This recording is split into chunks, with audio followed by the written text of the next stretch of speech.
Hello everyone, welcome to my workbench. Today we're going to be working on something a little bit different. I'm not going to be showing off any Funkos or anything today. I thought I'd work on a craft project. I'm not that crafty of a person, but I just thought that this would be a fun little project that I've seen some people do before, but I just thought I would try my own style of it and see how it goes. I'm going to make a lamp. This is a fairly inexpensive lamp. You can see sort of the base right there.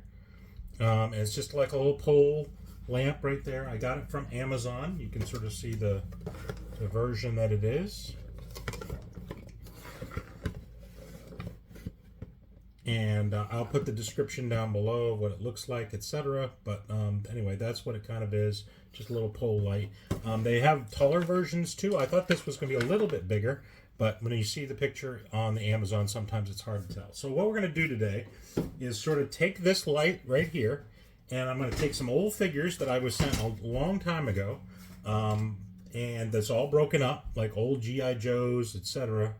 And you can sort of see what they are. They're broken apart. They're all ripped apart. Make sure that they don't have much value left, etc. So I was thinking, well, what am I going to do? Throw these out? And I said, well, maybe. Or I can just glue them onto the base in a sort of a different pile here, sort of build it up over, maybe pile it over the side a little bit, and then I'm going to spray it and then splatter it with some blood kind of a look, and so it looks kind of like an artistic kind of a style of mayhem, which is kind of goes along with my channel. So that's basically what we're going to do here, and we're going to check out and see how it all turns out. Okay, so let me go ahead and adjust my field of vision here so you can sort of see what we're working on. So what we're going to do is sort of work on a dry placement of different things. So I got a bunch of different figures to see how they'd sort of kind of be placed. I want some kind of standing up and holding on, trying to reach like that they're trying to get out, and then some down at the bottom like that. So most likely I'll start at the bottom and build up and then have people at the top. Like I said, maybe some pouring over the side. I want to kind of completely cover that. So I got some legs here, just some legs. I got some things I want to hold on to. A couple of them are in pretty good shape. There's just some more legs. Some more torsos. There's another torso. I was pretty rough with my toys as a child, as you can see. So these are childhood toys. So this is basically how I treated my things, apparently. So you can again see sort of that's what we're looking at right there. So that was not in too bad of shape. Couple, like I said, the ones that are probably in the best shape I'll hold on to. The ones that are torn apart, I'll use. I do have this. I was sort of toying with the idea of doing something with this, but I don't think I will. I think there's not enough space. It's kind of a smaller space than I planned to work with. So here's another thing. And again, I'm going to plan on spray painting this so it's one solid color for sort of a consistent vibe. And you'll sort of see how it sort of works out, etc. I've got some different ideas on how I want to do it. Some may work out really great, others probably won't. But the good thing about when you paint things is that they have a lot of, here's just like a little clump right there, and little backpacks that you can just respray it. So if you make some mistakes, which I'm prone to doing, that sometimes it can be sort of challenging. So yeah, all kinds of different things. So I'm more of a learn by doer kind of guy, so I'm going to go ahead and start working on this here shortly. Okay? Alright, so now we've got our glue here. I'm going to use some industrial strength adhesive. You could probably use some spray glue. You could probably use hot glue. I don't really like using hot glue that much. I'm not too good with it, so not too handy. But anyway, so yeah, hopefully it's something you'll see. This is called E6000. Hopefully I won't stick my hands to myself. That would be very unfortunate. Alright, so I'm trying not to, hopefully I won't need to use too much of this. My wife bought this for me. She thinks I'm handy. She's wrong. Alright, let's see our first one. We're going to use this piece first. Just try to find a place where it'd be kind of, maybe he's kind of out this way. Or maybe he's face up. Yeah, maybe I'll do face up. Put some glue on here. I think I'll need but so much.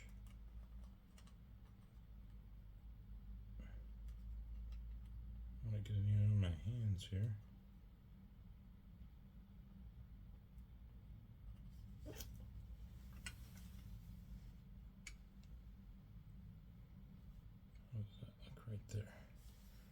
That's not too bad. All right, let's try that. Let's see. Let's try some legs. Let's see if I got a couple legs here. Here's a couple legs. Maybe I can have the legs kind of hanging off over in this direction. Looks like he got broken in half, maybe. So I'm not trying to be too choosy the way I do it, since it's really something supposed to look like chaos, right? So you don't want it to be overly designed, etc. So that's kind of the point. Alright, so I think that's good, like that. It's going to take a while for it to dry. So I'm just going to try to get some different pieces here. There's another torso. Maybe right here. Maybe I'll have him glued up a little bit. Yeah, let's try that.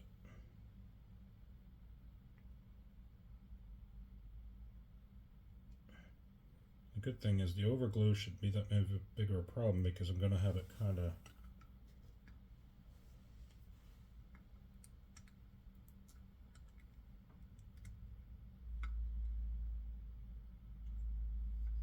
all stuck together here. Alright, so hopefully they're kind of moving around a little bit more than I thought. I thought they would stick a little better right now, but I may have to put some more. Hopefully I'll start gluing them to each other too as we go.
We're 3 days later now, and it appears to be dry. There's a few little moving parts still that I obviously missed to glue, but for the most part, it's pretty solid. So I'm going to add a few more people. I found some gaps in there that I think I want to add. So I'm going to add a few more things here, and then we'll start talking about what our next steps are after that process.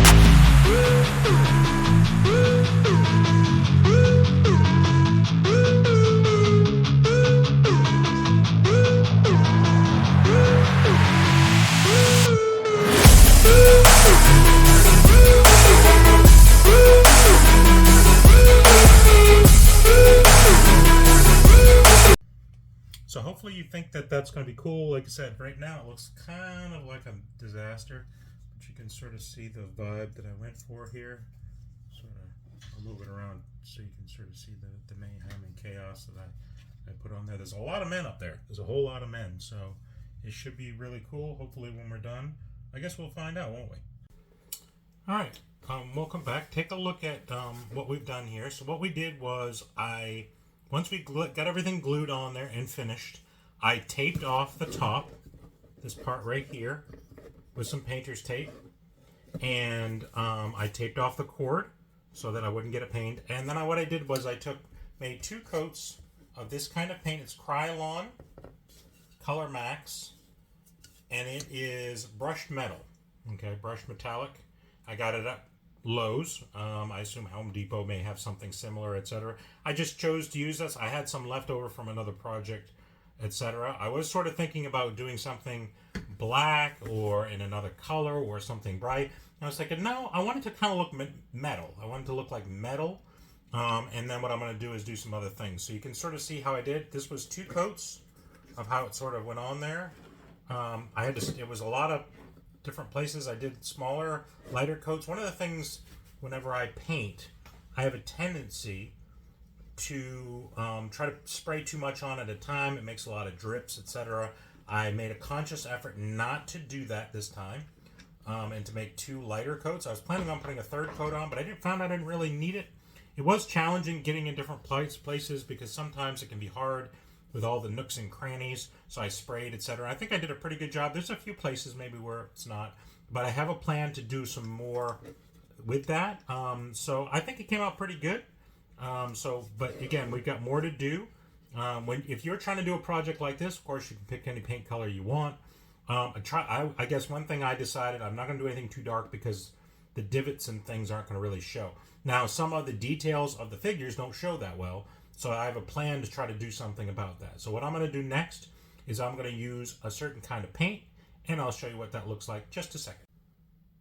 All right, so what we're going to do now is, for a little more detail and to give more of like an aged effect on the actual lamp, I'm going to use something called Rub and Buff. Okay, so this is something that I saw on Tested, and it's by Adam Savage.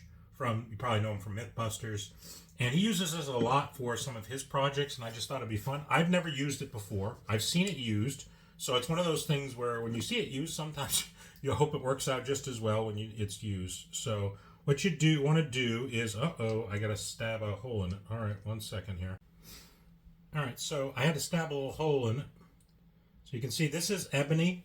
They have other ones that are metallic-y look, but since it's silver, I wanted to try to get something to show more definition to the faces, etc. Because that was one of the things that happened when we took it, painted it. It took all the definition of the individuals out. So what we're going to try to do now is I'm going to try to put a little bit on my brush here, and I'm going to slather it on, and then I'm going to pull it right off as soon as I put it up there. Okay? So let me go ahead and see, I'm kind of smearing it on there. So what I'm going to do now is see if I can get it to come right off.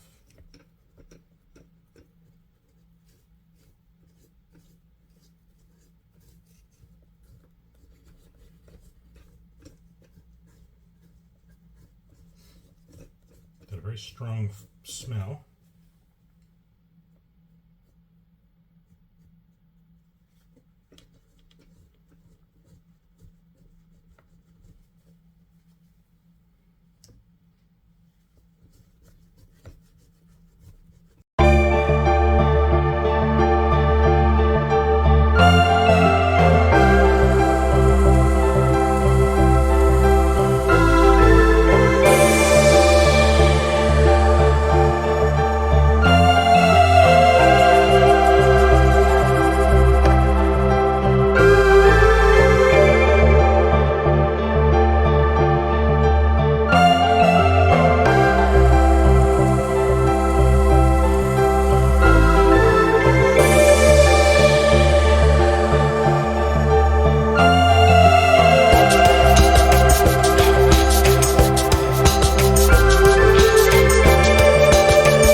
brush. I'm going to go clean off my brush, and then we'll let it dry and see where we are from there. So this is what we've got so far. So the rub and buff seem to work pretty well. It gives it kind of a tarnished look. Allows you to see more of the detail of the figures, etc. So I kind of like this vibe, what I've got going on so far.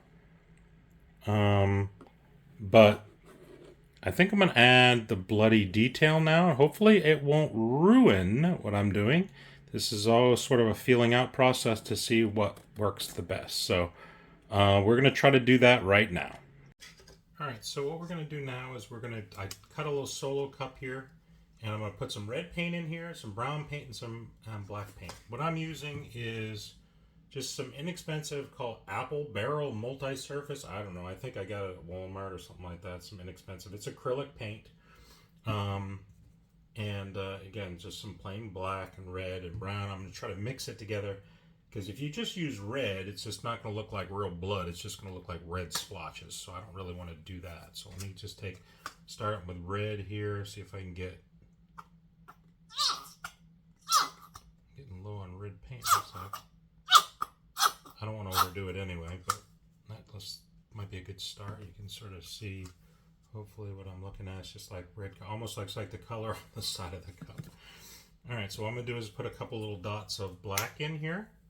Then I'm going to go get my brush and then see if I can mix it together. I don't want to put much in there. You can always add more once it's in there, though. You don't want to.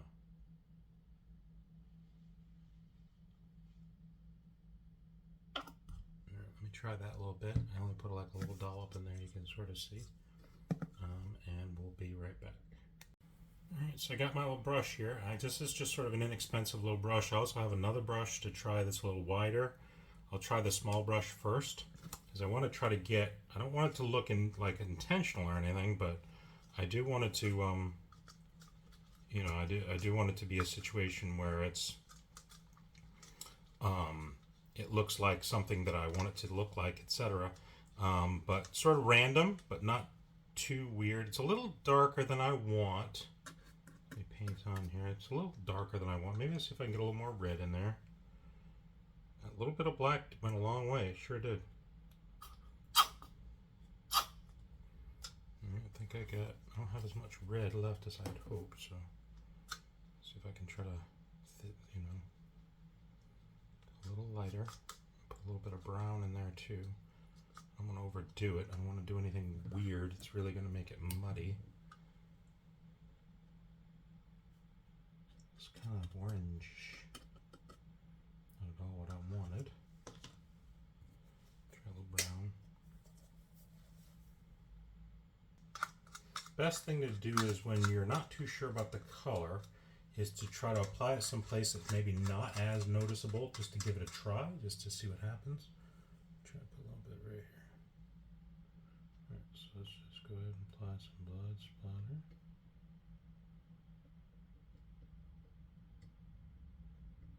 This is the nub.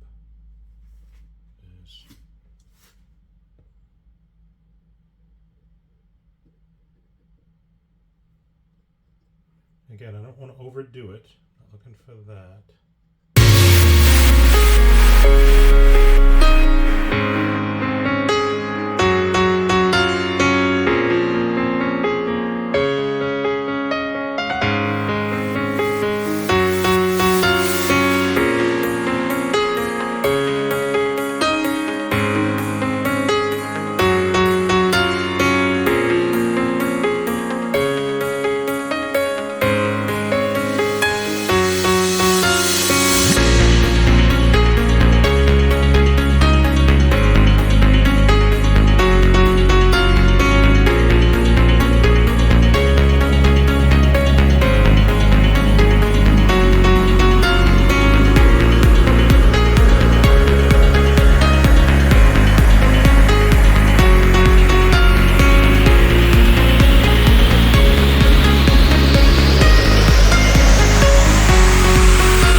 pretty good. I'm going to let it sit for a while, and then I'll look at it and see how it turned out.